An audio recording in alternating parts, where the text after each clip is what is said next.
لیکن اگر اعتکاف کی نیت کر لیں گے تو یہ تمام چیزیں ضمناً ضرورتاً جائز ہو جائیں گی. ابھی تھوڑی دیر پہلے آپ نے دیکھا ہوگا میں نے پانی پیا.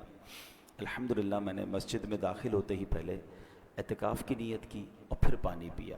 کیونکہ اگر ہم انسان ہیں ضرورت پڑتی ہے، لیکن اگر یاد نہیں ہوگا، اعتکاف کی نیت نہیں کریں گے تو ایسا نہ ہو کہ مسجد میں آ کر بھی گناہ گار ہو جائیں. تو اپنی ہمیشہ کے لیے یہ عادت بنا لیں. درود پاک پڑھنے کے بے شمار فضائل و برکات ہیں. اللہ پاک کے آخری نبی رسول ہاشمی صلی اللہ تعالی علیہ وآلہ وسلم نے نماز کے بعد حمد و ثنا اور درود شریف پڑھنے والے سے فرمایا، دعا مانگ قبول کی جائے گی، سوال کر دیا جائے گا. تو پتہ یہ چلا کہ جب بھی نماز سے فارغ ہوں تو اللہ پاک کی حمد و ثنا کر کے، جیسے ہم کہتے ہیں نا الحمدللہ رب العالمین والصلاة والسلام علی خاتم النبیین، یہ کوئی بھی خطبے کے الفاظ جس میں اللہ کی حمد بھی ہو، اللہ کی ثنا بھی ہو، اور اس کے بعد درود پاک پڑھ لیں. یعنی یہ اگر آپ نے نماز کے بعد کام کر لیا اور اب دعا مانگیں تو کیسی قبول ہوتی ہے کہ نبی پاک نے کیا فرمایا کہ دعا مانگ قبول کی جائے گی، سوال کر دیا جائے گا. تو یہ خاص پھر قبولیت کا وقت ہو جاتا ہے. اور ویسے بھی جمعہ کا دن ہے، آج مبارک دن ہے، اور ہم کوشش کرتے ہیں کہ ہر جمعے کو یہ حدیث پاک ایک بار پھر سن لیا کریں کہ اللہ کے نبی علیہ الصلوۃ والسلام نے فرمایا، جس کا مضمون ہے کہ جو کوئی شخص جمعہ کے دن مجھ پر 200 بار درود پاک پڑھے اس کے 200 برس کے گناہ معاف کر دیے جاتے ہیں. تو خاص درود پاک پڑھنے کا دن ہے، تو کثرت کے ساتھ درود پاک پڑھتے رہا کریں. آئیے مل کر محبت کے ساتھ بآواز بلند درود پاک پڑھ لیں. صلو علی الحبیب صلی اللہ تعالی علی محمد صلی اللہ علیہ وسلم.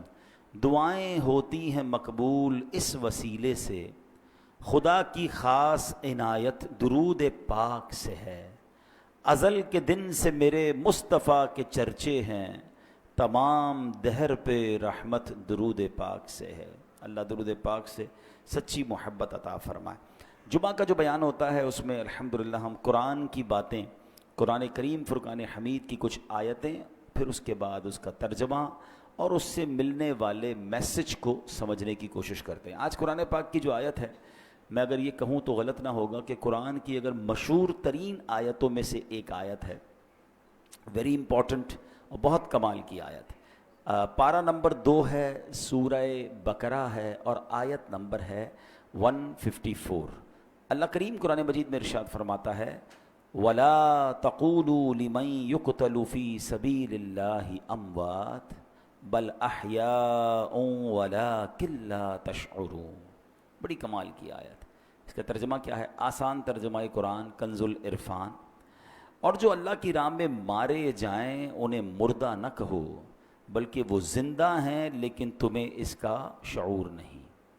انشاءاللہ اس آیت کے بارے میں جانیں گے. کچھ ذکر کرتے ہیں کربلا والوں کا، اور پھر اسی آیت کے تحت اس میں کچھ بات بھی کریں گے. روایت میں ہے کہ جنگ صفین کا موقع تھا. مولا کائنات مولا علی شیر خدا کرم اللہ تعالی وجہ الکریم میدان کربلا سے گزرے. یاد رہے یہ کربلا سے بہت پہلے کا واقعہ ہے. امام حسین کی جب شہادت ہوئی تو مولا علی تو پہلے ہی شہید ہو چکے تھے. تو یہ بہت پہلے کا واقعہ. اسی مقام سے ایگزیکٹلی اس میدان سے جب حضرت علی گزرے تو آپ نے وہاں نماز فجر ادا کی اور اس کی مٹی کو اٹھا کر سونگھا، اور پھر درد بھرے لہجے میں کہا، یہ وہ جگہ ہے جہاں ایک جماعت شہید کی جائے گی، وہ سب کے سب بغیر حساب کے جنت میں داخل ہوں گے.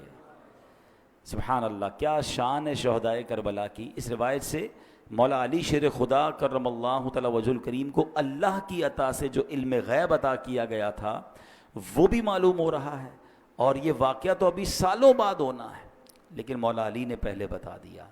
چاہیں تو اشاروں سے اپنے کایا ہی پلٹ دیں دنیا کی، یہ شان ہے خدمت گاروں کی، تو سرکار کا عالم کیا ہوگا. اچھا، یہاں یہ بھی پتہ چلا کہ اس میدان پہ کربلا والے امام حسین اور ان کے خاندان والے آئیں گے، شہید ہوں گے، اور سب کے سب بلا حساب جنت میں جائیں گے. یہ بھی ان کا مقام پتہ چل رہا ہے. اب آتے ہیں آیت کریمہ کی طرف. اب کربلا میں شریک ہونے والے خوش نصیب حسینیوں کے بڑے بڑے فضائل ہیں. ان میں بعض تو صحابہ تھے اور ہمارا سچا پکا عقیدہ ہے کہ ہر صحابی جنتی ہے. پھر اس لشکر حسین میں صحابہ بھی تھے، تابعین بھی تھے، یعنی وہ خوش نصیب تھے کہ جنہوں نے صحابہ کرام علیہم الرضوان کی صحبت پائی. یہ بھی بڑے اونچے رتبے والے تھے. پھر ان کا امام عالی مقام امام حسین کے ساتھ کربلا میں شریک ہونا، آپ پر اپنی جانیں قربان کرنا، یہ ایک اور عظیم فضیلت بنتی ہے. اللہ اکبر. اور پھر انہیں ایک اور بڑا مرتبہ کیا ملا کہ اللہ کریم نے انہیں شہادت عطا فرمائی. شہادت بہت بلند مرتبہ ہے، جیسا کہ ہم نے بھی قرآن پاک کی آیت میں سنا، وَلَا تَقُولُوا لِمَن يُقْتَلُ فِي سَبِيلِ اللَّهِ أَمْوَاتٌ بل احیاء ولکن لا تشعرون. اور جو اللہ کی راہ میں مارے جائیں انہیں مردہ نہ کہو بلکہ وہ زندہ ہیں لیکن تمہیں اس کا شعور نہیں. اب ذرا غور کیجئے، شہیدوں کی شان کیسی نرالی ہے. آدمی راہ خدا میں جہاد کرتے ہوئے لڑتے ہوئے مارا گیا، وفات ہو گئی، سر کٹ گیا، روح بدن سے نکل گئی، اسے کفن پہنایا، اس کی نماز جنازہ پڑھی، قبر میں اتارا. ظاہری آنکھیں دیکھ رہی ہیں کہ جناب آدمی کا انتقال ہو گیا ہے، مگر قرآن کیا کہہ رہا ہے؟ فرمایا خبردار یہ شہید ہیں، یعنی ہرگز مردہ نہ کہو بلکہ یہ زندہ ہیں، تمہیں شعور نہیں ہے. ہے نا عجیب بات؟ بھائی آنکھیں کہ دیکھ رہی ہیں کہ انتقال ہو گیا ہے، کفن پہنایا، جنازہ ہوا، قبر میں اتار دیا. بلکہ ایک اور قرآن کی آیت میں کیا ارشاد ہوتا ہے، وَلَا تَحْسَبَنَّ الَّذِينَ قُتِلُوا فِي سَبِيلِ اللَّهِ أَمْوَاتًا. قرآن کہتا ہے جو اللہ کی راہ میں شہید کیے گئے ہرگز انہیں مردہ خیال نہ کرنا. اللہ اکبر. یعنی کہنا تو دور کی بات ہے، اپنے دل میں بھی شہید کو مردہ بھی سوچنا بھی نہیں ہے. دو آیتیں یاد رکھیے کہ ایک جگہ کہا کہ انہیں مردہ نہ کہو، یہ زندہ ہیں، تمہیں شعور نہیں ہے. دوسری جگہ فرمایا ان کے بارے میں مرنے یعنی موت کا، یعنی یہ مردہ ہو گئے، اس بات کا خیال بھی دل میں نہیں لانا ہے. اللہ اکبر. کیوں؟ کیونکہ یہ دنیا سے چلا گیا ہے، اللہ پاک کے ہاں اب بھی زندہ ہے، اسے رزق دیا جاتا ہے. اب ذرا آگے چلتے ہیں. ڈاکٹر اقبال نے ایک سمجھ لے کہ بہت پیاری تشریح زندگی کی ہے. وہ لکھتے ہیں برتر از اندیشہ سود و ضیاء ہے زندگی، ہے کبھی جاں کبھی تسلیم جاں ہے زندگی. مطلب کیا ہے کہ یعنی زندگی نفع و نقصان سے بڑھ کر کوئی چیز ہے. سانسیں لیتے رہنا بھی زندگی ہے اور اللہ پاک کے نام پر سر قربان کر دینا بھی زندگی ہے. موت کو سمجھے ہیں غافل اختتام زندگی، موت کو سمجھے ہیں غافل اختتام زندگی، ہے یہ شام زندگی صبح دوام زندگی. یعنی یہ غافل لوگ سمجھیں کہ بھئی موت ہو گئی تو زندگی ختم ہو جائے گی. نہیں، بلکہ موت زندگی کا اختتام نہیں ہے. ہاں، موت ایک موڑ ہے جہاں سے بندہ فانی زندگی سے نکل کر دائمی اور حقیقی زندگی کا آغاز کرتا ہے. اور یہی ہمارا عقیدہ ہے. ہم اس دنیا میں ایک فانی زندگی گزارنے آئے ہیں. اصل تو جو دائمی ہماری زندگی ہے، ہمیشہ رہنے والی زندگی ہے، جو لمبا عرصہ رہنا ہے، وہ تو آخرت کا ہے. یہاں تھوڑا ٹائم آئے ہیں. پرابلم پتہ کیا ہے کہ ہم اس تھوڑے ٹائم کی فکر زیادہ کر رہے ہیں اور جو بڑا ٹائم ہے اس کی فکر چھوڑ دی ہے. مثال کے طور پہ آپ دیکھیں نا کہ کچھ لوگوں سے پوچھا جائے کہ یار میں نے ایک جگہ، اب مثال کے طور پہ آپ جاتے ہیں کہیں ٹریول پہ جاتے ہیں 1 مہینے کے لیے، 15 دن کے لیے، تو آپ 15 دن 1 مہینے کے لیے جا کر وہاں گھر تو نہیں خریدتے نا.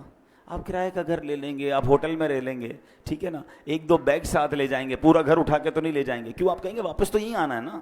اصل تو میرا گھر یہ ہے، میں تو ٹریولر کی حیثیت سے، بندہ کرائے کے گھر میں زیادہ خرچ نہیں کرتا. کہتا ہے یار گھر کرائے کا ہے، اتنا سارا اس کے اوپر لگا دوں گا، میرا تھوڑی ہے، میں تو چھوڑ کے چلے جانا ہے، کچھ عرصے کے لیے آیا ہوں. کراچی میں بھی کچھ لوگ ایسے ہوتے ہیں جو دیگر شہروں سے جاب کرنے آتے ہیں، کاروبار کرنے آتے ہیں، مگر اصل ان کا دھیان کیا ہوتا ہے کہ میری فیملی گاؤں میں ہے یا فلاں علاقے میں ہے، میں نے وہاں جانا ہے، میں نے گھر بھی بنانا ہے تو وہاں بنانا ہے، کیونکہ میرا مستقل ٹھکانہ یہ نہیں ہے. دنیا میں یہ ساری لاجک سمجھ آتی ہیں، مگر یہ کیوں نہیں سمجھ آتا کہ ایکچولی یہ پوری دنیا ہی میرا ٹھکانہ نہیں ہے. میں یہاں مسافر کی حیثیت سے ہوں. کوئی 50 سال کے لیے آیا ہے، کوئی 60 سال کے لیے آیا ہے، کوئی 70 سال کے بعد چلا جائے گا. ماں باپ کی دعا لگ گئی تو 80-100 سال اس کے بعد تو چلا ہی جائے گا نا. وہاں 25-50-100 سال کی کہانی نہیں ہے. ذرا سمجھیے، حضرت آدم سے لے کر آج تک لوگ قبروں میں جا رہے ہیں. کہاں ہیں وہ؟ بتائیے نا کہاں ہیں؟ قبروں میں ہے نا. ہزاروں سال ہو گئے، ہزاروں سال سے قبر میں ہے کوئی بندہ. تو بتاؤ دنیا میں تو 60-70 سال رہا، قبر میں ہزاروں سال سے ہے تو اس کا مطلب بڑا ٹھکانہ تو قبر تھا. گھر کی فکر زیادہ ہونی چاہیے تھی, قبر کی زیادہ ہونی چاہیے تھی. میں اور آپ مریں گے, وی ڈونٹ نو کہ کب تک قیامت آئے گی. بھائی پتہ نہیں 500 سال, 1000 سال, 2000 سال میں نے قبر میں رہنا ہے. اور قبر ایک باکس کا نام نہیں ہے. یہ غیر مسلموں کا عقیدہ ضرور ہوتا ہوگا کہ جناب بندہ قبر میں جائے اور اس کے بعد اس کا فنش سب ختم. نہیں, ہمارا ایمان ہے کہ قبر میں حساب سوال بھی ہوں گے, ہیں قبر میں جناب عذاب اور جزا ہوگی. نبی پاک علیہ الصلوۃ والسلام نے واضح طور پر فرمایا, میرا ایمان, میں نے کلمہ پڑھا اپنے نبی علیہ السلام کا, ان کا فرمان میرے لیے آخری دلیل. میرے آقا فرماتے ہیں جس کا مضمون ہے قبر دو طرح کی ہوتی ہے. قبرستان جاتے ہیں نا, قبرستان میں اوپر سے قبریں ایک جیسی دکھتی ہیں. ہاں وہ ایک جملہ ہے نا محاورہ, قبر کا حال مردہ جانتا. بالکل ٹھیک ہے. آپ مثال کے طور پہ ڈیفینس میں چلے جائیں یا کسی ایسی سوسائٹی میں جائیں کہ جس سوسائٹی میں سوسائٹی والوں نے ایک جیسے بنگلے بنائے ہوں, تو آپ کیا کہیں گے, یار بنگلے دیکھ کے تو پتہ ہی نہیں چلتا اندر امیر کون ہے غریب کون ہے. پاکستان میں تو خیر اب ہر اسٹائل کا گھر دیکھ کر اندازہ ہو جاتا ہے. اگر آپ یو کے جائیں یا بیرون ملک میں کئی ایسے ملک ہیں جہاں سب گھر ایک جیسے ہوتے ہیں, اندر رہنے والے کا پتہ ہی نہیں چلتا کہ اس میں سے امیر کون ہے غریب کون ہے, کیونکہ سب کے گھر ایک جیسے ہیں. بالکل اسی طرح قبرستان ہوتا ہے, سب کی قبریں اوپر سے ایک جیسی دکھتی ہیں, مگر ہمیں نہیں پتا کہ کس کی قبر میں عذاب ہو رہا ہے, کس کی قبر جنت کا باغ بنی ہوئی ہے. میرے نبی علیہ الصلوۃ والسلام نے فرمایا نا کہ قبر دو طرح کی ہوتی ہے, دیر از نو تھرڈ آپشن. ہاں ایک اور بات سمجھیے, کراچی کی بات کر لیتے ہیں. کراچی میں رہنے کے کتنے سارے آپشنز ہیں, کتنی ساری کیٹیگریز بنتی ہیں. اگر غور کریں, کچھ لوگ ہیں جو روڈ پہ سوتے ہیں, غریب ہیں بیچارے, گھر نہیں ہیں, ایسے بھی آپ کو لوگ کراچی میں ملیں گے. کچھ لوگ ہیں جو بیچارے جھونپڑیوں میں رہتے ہیں, ان سے اوپر ہیں مگر بہت غریب ہیں, بیچارے جھونپڑیاں بنا کے رہتے ہیں. اور اوپر جائیں تو کچھ لوگ ہوں گے جو غریب علاقوں میں رہتے ہیں, جس کو ہم لوور کلاس کہتے ہیں, ٹھیک ہے. پھر اس کے بعد اس سے تھوڑا سا بہتر علاقہ آ جائے گا تو اس کو لوور مڈل کلاس کہتے ہیں, ٹھیک ہے. پھر اس کے بعد مڈل کلاس کے علاقے آتے ہیں, اوپر چلیں تو اپر مڈل کلاس ہے, پھر اس کے بعد اپر کلاس ہے, اور آگے جائیں تو کہتے ہیں ایلیٹ کلاس ہے. یہ کتنے کیٹیگری بن گئی ہیں. کراچی میں میرے حساب سے 15 لاکھ کے گھر میں بھی کوئی رہتا ہے اور 150 کروڑ کے گھر میں بھی کوئی رہتا ہوگا. کتنا فرق ہے نا.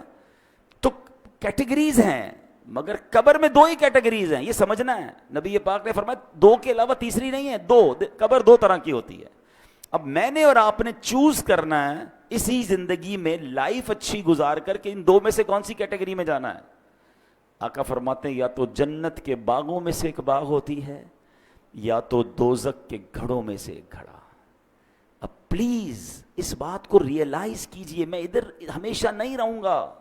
میرا پہلا ٹھکانہ قبر ہے, وہ تو اچھی بنے, دو میں سے ایک ہی بنے گی نا, یا تو جنت کا باغ یا جہنم کا گھڑا. فیصلہ کیسے ہوگا؟ فیصلہ اس لائف سے ہوگا کہ جو دنیا میں 50 60 70 سال گزار کر لائے, وہ ایسی گزاری کہ اللہ راضی, اس کے حبیب راضی, تو پھر تو جنت کے مزے ہیں قبر میں, پھر تو ٹینشن ہی نہیں ہے.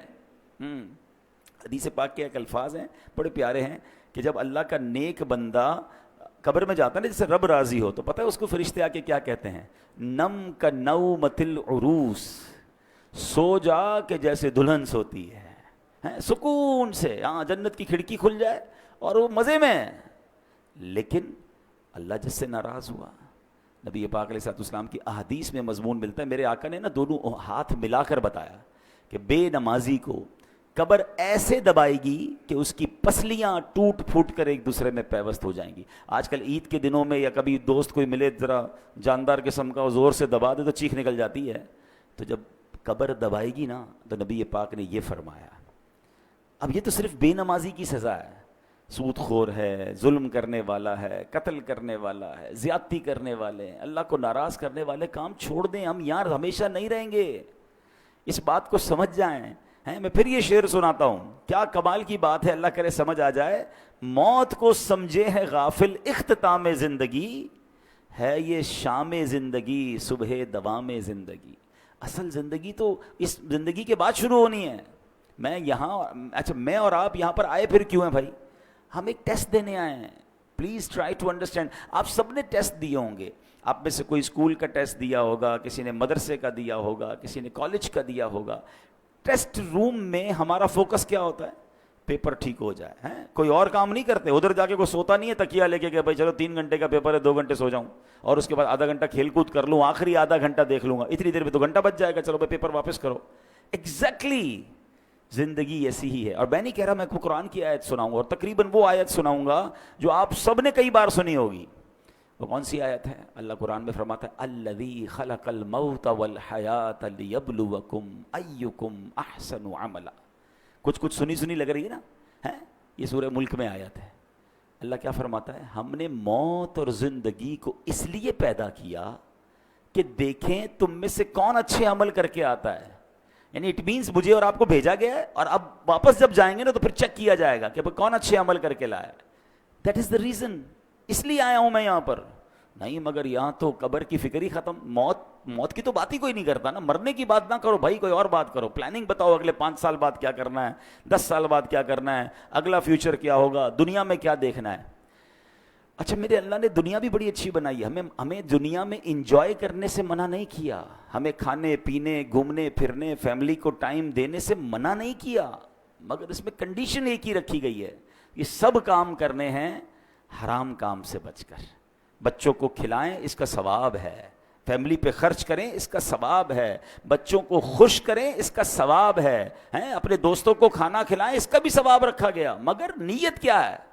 تفاخر کی، غرور کی، پراؤڈ کی، لوگوں پر روب جمانے کی نہیں. نیت اللہ کی رضا. پھر اس کے بعد حرام کام اس میں ایڈ کر دیتے ہیں. ہم بچوں کو کھلاتے کھلاتے بچوں کو حرام جگہ پہ لے جاتے ہیں، بچوں کو خوش کرتے کرتے ان کو سنیما لے جاتے ہیں. خوش کریں نا، کس نے بنا کیا ہے، لیکن حرام چیزوں سے بچیں. تو ایسی بہت ساری ڈیٹیل ہے، لیکن میں نے بس چلے، میرا موضوع چونکہ آج شہید ہے، لیکن بات چلی تو میں اس طرف لے گیا کہ مجھے اور آپ کو بھی جس طرح دنیا میں اپنے گھر کی فکر ہے، جس طرح دنیا میں رہنے کے کل کیا ہوگا، سال بعد کیا ہوگا، 5 سال بعد کیا ہوگا، سوچتے رہتے ہیں.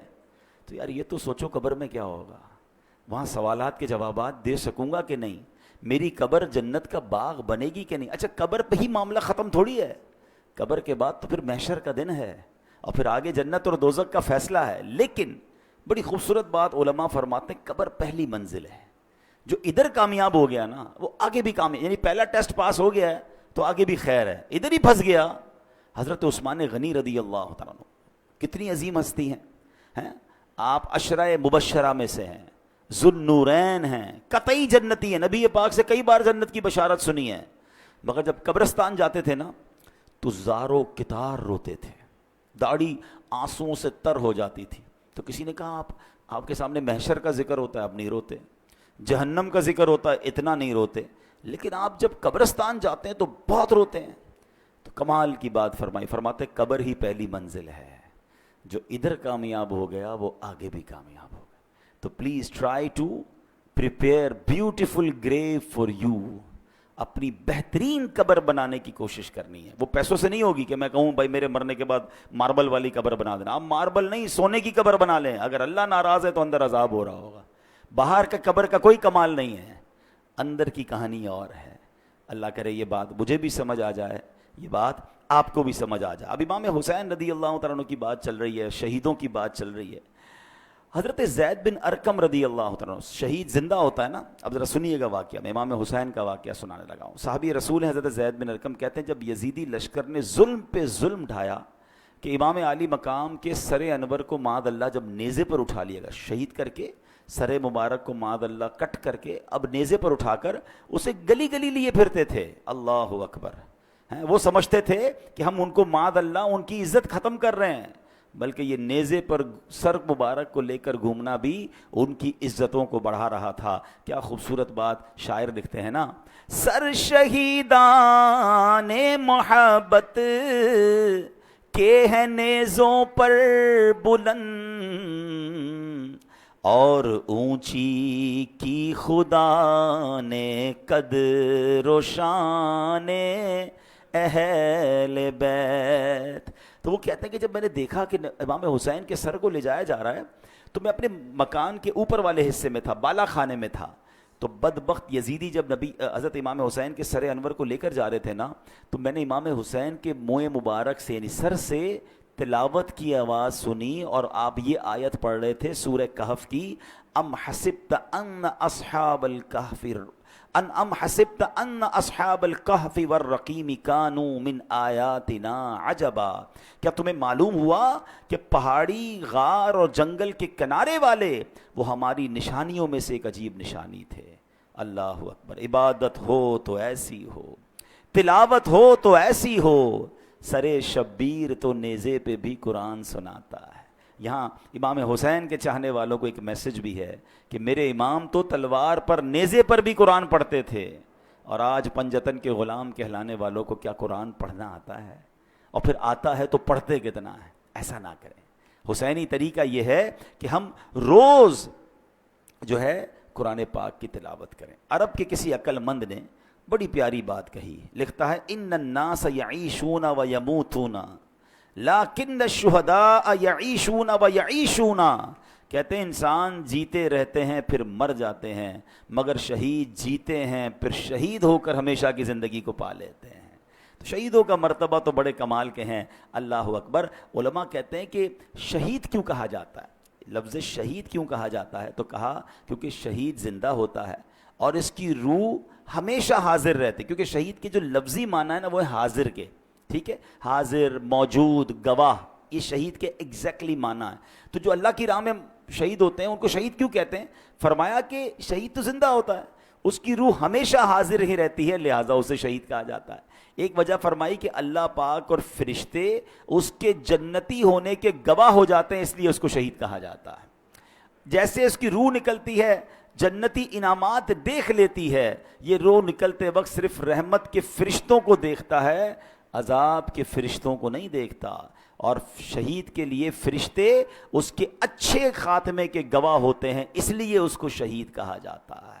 اللہ اکبر. مفتی احمد یار خان نعیمی رحمۃ اللہ تعالی علیہ نے اس کی بڑی پیاری وجہ لکھی. وہ فرماتے ہیں دیگر مسلمان قیامت کے دن حساب کتاب سے فارغ ہو کر جنت میں پہنچیں گے, اس سے پہلے کہ ان کی قبر میں جنت کی ایک کھڑکی کھولی جاتی ہے, مگر شہید وہ خوش بخت ہے کہ روح نکلتے ہی وہ ڈائریکٹ جنت میں پہنچ جاتا ہے, وہاں کی سیر بھی کرتا ہے, وہاں کے رزق بھی کھاتا ہے. تو یہ مرتبہ ہوتا ہے شہید کا. اور شہید سے اللہ کریم جب قیامت کے دن پوچھے گا نا کہ اور تمہیں کچھ چاہیے, تو کہیں گے یا اللہ تو نے جنت کی سیر کی اجازت دی ہے, ہم جنت کا نعمتیں کھاتے ہیں, اور کیا چاہیے؟ اور کچھ چاہیے. جب 3 بار سوال ہوگا اللہ اکبر تو پھر شہید کہے گا کہ یا اللہ مجھے واپس بھیج دے, میں پھر تیری راہ میں شہید ہونا چاہتا ہوں. شہادت کا مرتبہ اور اس کا لطف اور اس کا مزہ یہ ہے کہ بندہ پھر شہید ہونا چاہتا ہے. تو یہ ہے شہیدوں کا مرتبہ اور کمال. اے میرے پیارے اسلامی بھائیوں, اب نبی پاک علیہ الصلوۃ والسلام ایک بار منبر پر خطبہ ارشاد فرما رہے تھے. ایک صحابی حاضر ہوئے, یا رسول اللہ صلی اللہ علیہ وسلم, اگر میں ثواب کی امید پر راہ خدا میں لڑوں, بہادری بھی دکھاؤں, پیٹھ پھیر کر نہ بھاگوں, آخر شہید ہو جاؤں, تو کیا میرے سارے گناہ بخش دیے جائیں گے؟ فرمایا ہاں تمہارے سارے گناہ بخش دیے جائیں گے, مگر قرض کی معافی نہیں ہوگی. ابھی تک تو ہم شہید کا مرتبہ سن رہے ہیں نا, مگر اب ذرا یہ بات غور سے سنیے. نبی پاک ایک حدیث میں میرا آقا نے فرمایا اول ما یحراق من دم الشہید یغفر له ذنبه كله الا الدین. آقا فرماتے ہیں شہید کے خون کا پہلا قطرہ گرتے ہی اس کے سب گناہ بخش دیے جائیں گے, ہاں قرض معاف نہیں ہوتا. نبی پاک علیہ الصلوۃ والسلام کا یہ معمول تھا کہ جب جنازہ آتا نا تو آپ پوچھتے تھے کہ اس پر کوئی قرض تو نہیں ہے, اور جب قرض ہوتا تو آقا فرماتے میں جنازہ نہیں پڑھاؤں گا, یا فرماتے کہ کوئی قرض کا ضامن بن جائے پھر میں جنازہ پڑھاؤں گا. حالانکہ جس کے اوپر قرض ہو, اس کا انتقال ہو, اس کا جنازہ پڑھنا جائز ہے, مگر نبی پاک علیہ الصلوۃ والسلام اس کی اہمیت بیان کرنے کے لیے فرمایا کرتے تھے. تو نبی پاک نے ایک بار فرمایا, ایک جنازہ لایا گیا نا, حضرت انس بیان کرتے ہیں کہ نبی پاک علیہ الصلوۃ والسلام کی بارگاہ میں ایک جنازہ لایا گیا, تو پیارے آقا نے پوچھا کہ اس پر کوئی قرض ہے؟ لوگوں نے عرض کی جی ہاں یا رسول اللہ اس پر قرض ہے. ارشاد فرمایا ایسے آدمی پر میرا جنازہ پڑھنا کیا فائدہ دے گا جس کی روح قرض کے بدلے اس کی قبر میں گروی رکھی ہوئی ہو اور آسمان کی طرف بلند نہ ہو. اگر تم میں سے کوئی اس کے قرض کا ضامن بنتا ہے تو میں اس کی نماز جنازہ پڑھا لیتا ہوں, کیونکہ میرا اس کی نماز جنازہ پڑھنا اسے نفع دے گا. یعنی قبر میں روح گروی رکھ دی جاتی ہے, آسمان کی طرف بلند نہیں ہوتی ہے اگر کوئی مقروض ہو کر مرتا ہے.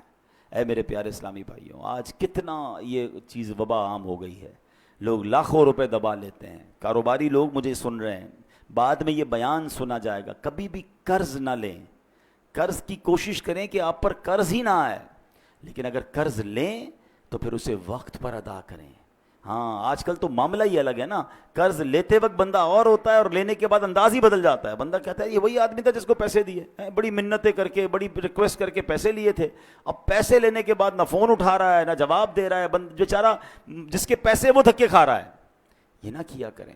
روایتوں میں آتا ہے اگر کسی نے کسی کی رقم دینی ہے اور پیسے ہوتے ہوئے نہیں دے رہا ہے, ایک تو نا کہ ختم ہو گیا, اس کی الگ ایک پوری تفصیل ہے, لیکن اگر اس کے پاس ایسا کچھ ہے کہ اپنا سامان بیچ کر اپنی تمام چیزیں بیچ کر قرض ادا کر سکتا ہے تو اس کو کرنا پڑے گا, ورنہ ہر لمحے گناہ گار ہو رہا ہے, اس کے گناہوں کا میٹر شروع ہو رہا ہے.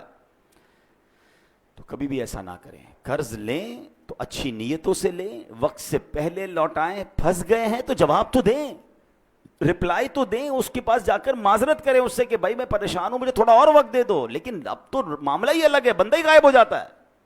آج غائب ہو جاؤ گے پھر کیا ہوگا قبر میں؟ پتہ ہے قیامت کے دن ان پیسوں کے بدلے نیکیاں دینی پڑیں گی. وہاں پیسے نہیں ہوں گے کہ بھائی یا اللہ میں نے اس کے 2 لاکھ لیے تھے, محشر کے دن میں 2 لاکھ دے رہا ہوں. نہیں, وہاں چیک بک نہیں ہوگی. وہاں کیا ہوگا؟ روایتوں میں آتا ہے کہ جو اعلیٰ حضرت امام اہل سنت لکھتے ہیں کہ جو کسی کے 3 پیسے جان بوجھ کر دبا لے. 3 پیسوں کی ویلیو کیا ہے؟ آج کل تو لوگ پتہ نہیں کتنا زمینوں پہ قبضہ کر رہے ہیں, پیسے دبا رہے ہیں. فرمایا اسے قیامت کے دن 700 مقبول با جماعت نمازیں دینی پڑ جائیں گی. ایک طرف 3 پیسے ہوں گے, اس کے بدلے دینا کیا پڑے گا؟ 700, وہ بھی مقبول با جماعت نمازیں. جس نے کروڑوں کھائے ہیں, جس نے زمینوں پہ قبضہ کیا ہے, جو لوگوں کا پیسہ نہیں لوٹا رہا ہے, وہ کیا جواب دے گا قیامت؟ نبی پاک نے جنازہ پڑھانے سے منع فرما دیا.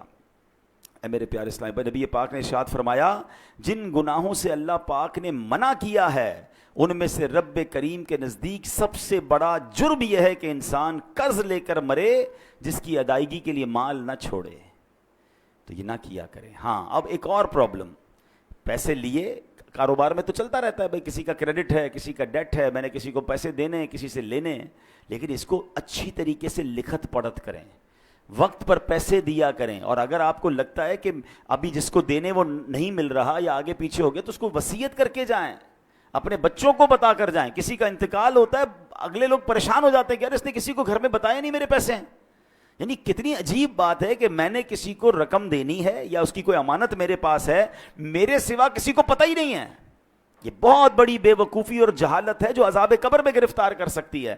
بھائی اگر آپ کو کسی نے امانت دی ہے, کوئی رقم دی ہے, تو آپ لکھیں اس کو, اپنے بچوں کو بتائیں, اس کو بھی بتا دیں کہ بھائی مجھے کچھ ہو گیا تو یہ میرا بیٹا ہے, یہ میری فیملی ہے, تمہیں یہاں سے مل جائیں گے, تاکہ اس کو بھی تسلی ہو. آج کل تو اچھا یہ بھی ہمارے لوگ بھی بڑے بھولے بھالے ہیں, کروڑوں روپے کا کاروبار کریں گے, گھر میں کسی کو نہیں جانتے, صرف اسی کو جانتے ہیں, نہ اس کے بیٹے کا پتہ نہ گھر کا پتہ, بعض اوقات تو گھر کدھر ہے یہ بھی نہیں پتا. تو اگر جینے کی تمنا ہے تو کچھ پہچان پیدا کر ہیں, تبھی تو شریعت کہتی ہے نا کہ لکھت پڑھت کر لیں, کوئی کانٹریکٹ کر لیں, 2 گواہ ہونے چاہیے, کل کچھ ہو گیا تو آپ کے پاس کوئی چیز تو ہو. یہاں ہماری بھی غلطی ہوتی ہے, لیکن بالخصوص ان لوگوں کو سوچنا چاہیے کہ جن پر لوگوں کا آتا ہے اور انہوں نے دینے کا انتظام پراپر نہیں کیا, کیونکہ ہم تو چلے جائیں گے. ابھی میں نے بہت تفصیل سے بتایا کہ قبر کتنی بڑی ہماری منزل ہے. قبر میں اگر ہم عذاب سے بچنا چاہتے ہیں تو اپنے اوپر قرض چھوڑ کر نہ جائیں, اور اگر قرض چھوڑ کر جائیں تو اس کی وصیت ہو, اس کا انتظام ہو, اس کی سب سے پہلے دیکھیں نا, میت کے انتقال کے بعد شریعت کا حکم کیا ہے کہ اس کا مال ورثاء میں بعد میں تقسیم ہوگا, پہلے اس کا قرض ادا کیا جائے گا. لیکن میں نے اگر قرض بتایا ہی نہیں کسی کو, گھر والوں کو, اور بعد میں گھر والوں کی تربیت بھی نہیں کی, بھائی ابو مر گئے, بھائی اب ابو سے بات کریں, ہم نے نہیں دینا. بیٹے بھی ایسے کہہ دیتے ہیں. ان بیٹوں کو بھی چاہیے, ان اولاد کو بھی چاہیے کہ اپنے باپ پر, مرحوم پر بوجھ نہ رکھیں قرض کا. کہ آپ نے حدیث پاک سن لی ہے کہ نبی پاک نے جنازہ پڑھانے سے انکار فرمایا. اس سے بڑی تنبیہ کیا ہو سکتی ہے؟ اللہ کرے کہ یہ بات ہمیں سمجھ آ جائے. ہم شہیدوں کے حوالے سے بات کر رہے تھے. اب یہاں پر ہم دیکھیں نا, آج کے دور میں تو جہاد کرنا, دشمن فوج سے لڑنا اسلامی ریاست میں پہلے فوج کا کام ہے. اللہ پاک ہمارے ان فوجی جوانوں کو سلامت رکھے جو ہماری سرحدوں کی حفاظت کرتے ہیں اور اللہ کی راہ میں شہید ہوتے ہیں. لیکن ہم کیسے شہید کا رتبہ پائیں؟ ہم تو سویلین ہیں. سبحان اللہ, ہمارا اسلام کتنا کمپلیٹ ہے. اب سنیے, نبی پاک علیہ الصلوۃ والسلام نے کیا خوبصورت فرمایا, من سأل اللہ الشہادۃ مخلصا اعطاہ اللہ اجر شہید وان مات علی فراشہ. میرے آقا فرماتے ہیں مسند امام احمد کی حدیث کہ جو سچے دل سے شہادت کی دعا کرے وہ اگرچہ بستر پر ہی مر جائے اللہ پاک اسے شہیدوں والا ثواب عطا فرمائے گا. ہم دعا تو کر سکتے ہیں نا کہ اللہ مجھے شہادت والی موت عطا فرما. اچھا حضرت عمر فاروق رضی اللہ تعالیٰ عنہ کمال دیکھیں, آپ کی دعا کیا تھی؟ اللہم ارزقنا شہادتا فی سبیلک واجعل موتی فی بلد رسولک. اے اللہ مجھے شہادت والی تیری راہ میں موت بھی دے اور تیرے حبیب علیہ الصلوۃ والسلام کے شہر مدینے میں موت دے. اچھا اس زمانے میں صحابہ کرام حیران ہوتے تھے کہ حضرت عمر کیسی دعا کر رہے ہیں, مدینہ کیپٹل ہے, اس پر تو حملہ نہیں ہونا, ادھر تو فوج بھی ہے, چیزیں ہیں, یہاں کیسے شہادت ملے گی ان کو؟ یہ دعا کرتے رہتے تھے. اللہ نے کیسی دعا قبول کی کہ عین مدینہ پاک میں مسجد نبوی کے اندر مصلی رسول پر امام حضرت عمر فاروق نماز فجر پڑھا رہے ہیں. آپ جگہ تو دیکھیں, مسجد نبوی, نبی پاک کا مصلی اور فجر کی نماز کی امامت کر رہے ہیں, اور اس نماز کے اوپر آپ پر, نماز کے دوران آپ پر حملہ ہوتا ہے اور اللہ کریم آپ کو شہادت کا مرتبہ عطا فرماتا ہے. تمنا تھی نا, ہم تو یہ تمنا بھی نہیں کر رہے ہوتے.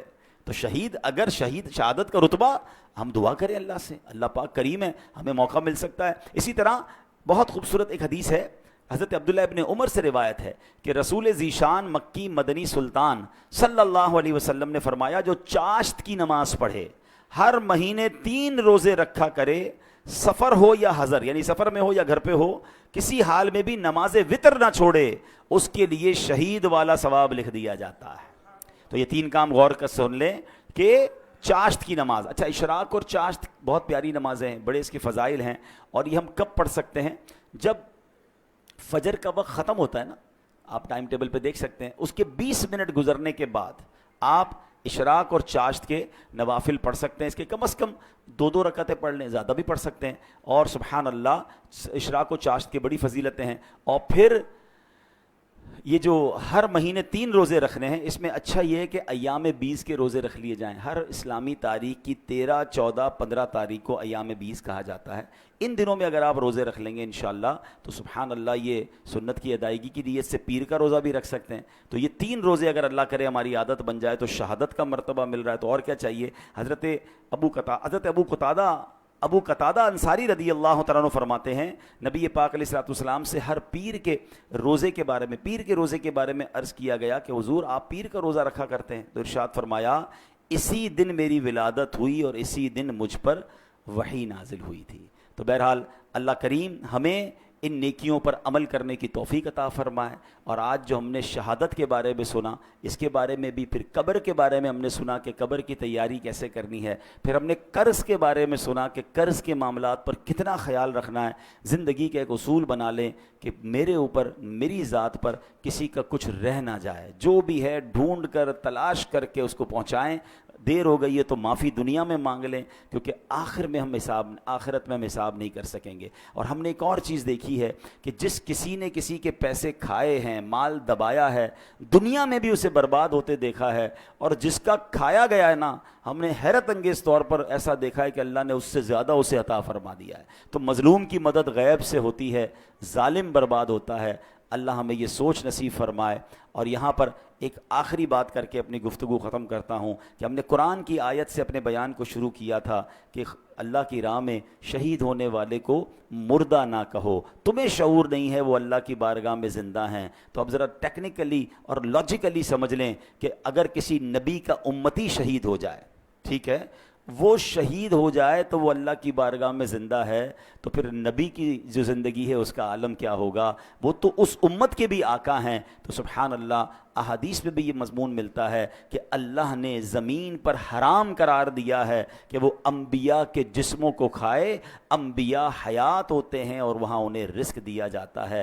یہ کمال ہے اللہ کی عطاؤں سے. تو بہرحال آج قرآن و حدیث کے ذریعے ہم نے یہ شہید کے فضائل سنے ہیں. اللہ کریم ہمیں بھی ایمان اور عافیت کے ساتھ اے کاش مدینہ منورہ میں شہادت کی موت نصیب فرمائے. آئیے حضرت عمر فاروق اعظم رضی اللہ تعالیٰ عنہ کی اسی دعا پر اپنے بیان کو اختتام کرتے ہیں. آپ چاہیں تو مل کر آمین کہہ دیجئے گا.